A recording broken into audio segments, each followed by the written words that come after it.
ઓબેસિટીમાં blood thick કેમ થઈ જાય છે? ઘણીવાર લોકો ઓબેસિટીને ખાલી વેટ પ્રોબ્લેમ સમજતા હોય છે. થોડો મોટો છું ને, બાકી બધું તો ઠીક છે. પણ સાચું તો એ છે કે એક્સેસ વેટ બોડીની અંદર એવા ચેન્જીસ કરે છે જે બ્લડને પણ અફેક્ટ કરી શકે છે. કેટલાક ઓબેસ પેશન્ટની રિપોર્ટ્સમાં લખ્યું હોય છે કે બ્લડ વિસ્કોસિટી વધારે છે, મીન્સ કે હિમેટોક્રિટ હાઈ છે, ટ્રાઇગ્લિસરાઇડ હાઈ છે. સિમ્પલ શબ્દોમાં લોકો કહે છે કે બ્લડ થીક થઈ ગયું છે, મીન્સ કે બ્લડ જાડું થઈ રહ્યું છે. પણ ઓબેસિટીમાં બ્લડ થીક કેમ થઈ જાય છે? તો ચાલો આને આપણે સાયન્ટિફિકલી સમજીએ. સૌથી પહેલા મેકેનિઝમ છે ક્રોનિક ઇન્ફ્લામેશન. જ્યારે બોડીમાં એક્સેસ ફેટ, ખાસ કરીને બેલી ફેટ જમા થાય છે તો આ ખાલી સ્ટોરેજ ટિશ્યુ નથી. Fat cells inflammatory chemicals release કરે છે, જેમ કે સાઇટોકાઇનેઝ. આ low grade chronic inflammation create કરે છે.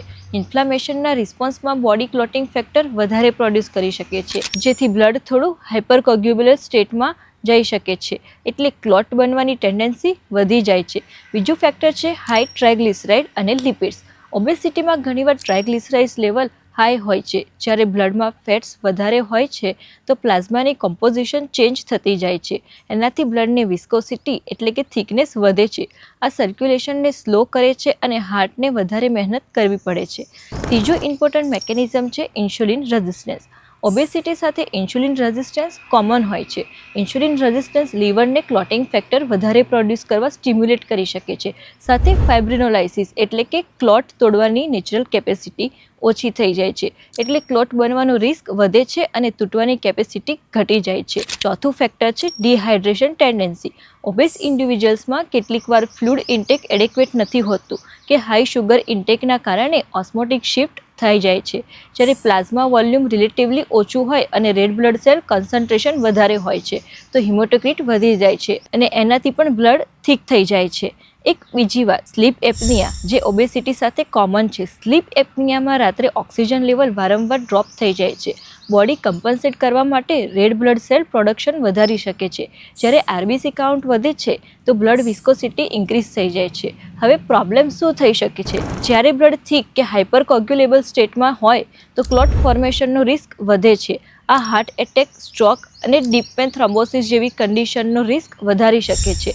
એટલે ઓબેસિટી ખાલી એક્સટર્નલ અપિયરન્સનો ઇશ્યુ નથી, ઇન્ટરનલ સર્ક્યુલેશન પર પણ ડાયરેક્ટ ઇફેક્ટ કરે છે. સિમ્ટમ્સ શું હોઈ શકે છે? તો દરેક કેસમાં ડાયરેક્ટ સિમ્ટમ્સ ના મળે, પણ frequent headache, heaviness, high BP, unexplained clot history કે લેબ રિપોર્ટ્સમાં હાઈ હિમેટોક્રિટ, હાઈ ફાઇબ્રિનોજન અને હાઈ ટ્રાઇગ્લિસરાઇડ આ ઇન્ડાયરેક્ટલી ઇન્ડિકેટર્સ હોઈ શકે છે. તો હવે આ વાતનું સોલ્યુશન શું છે? તો સૌથી પહેલા અને પાવરફુલ સ્ટેપ છે વેટ રિડક્શન. ખાલી 5 થી 10% બોડી વેટ ઓછું કરતાં જ ઇન્ફ્લામેશન માર્કર સિગ્નિફિકન્ટલી રેડ્યુસ થઈ શકે છે. ટ્રાઇગ્લિસરાઇડ્સ ઇમ્પ્રૂવ થાય છે, ઇન્સ્યુલિન સેન્સિટિવિટી સારી થાય છે અને ક્લોટિંગ ટેન્ડન્સી ઓછી થતી જાય છે. Regular aerobic exercise blood circulation improve કરે છે અને વિસ્કોસિટી રિડ્યુસ કરવામાં હેલ્પ કરે છે. એડેક્વેટ હાઇડ્રેશન મેન્ટેન કરવું બહુ જરૂરી છે. બેલેન્સ ડાયટ કે જેમાં ફાઇબર હાઈ હોય, રિફાઇન્ડ કાર્બ્સ અને શુગર ઓછું હોય. આ લિપિડ પ્રોફાઇલ અને ઇન્ફ્લામેશન બંને ઇમ્પ્રૂવ કરે છે. જો કોઈ વ્યક્તિનું હિમેટોક્રિટ કે ક્લોટ રિસ્ક ક્લિનિકલી હાઈ હોય તો ડૉક્ટર ફર્ધર ઇવેલ્યુએશન અને સ્પેસિફિક ટ્રીટમેન્ટ સજેસ્ટ કરી શકે છે.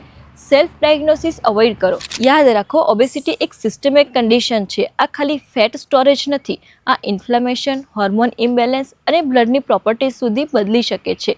જેટલી જલ્દી લાઇફસ્ટાઇલ કરેક્શન શરૂ કરશો એટલું જ લોંગ ટર્મ હાર્ટ અને બ્રેન પ્રોટેક્ટ થશે.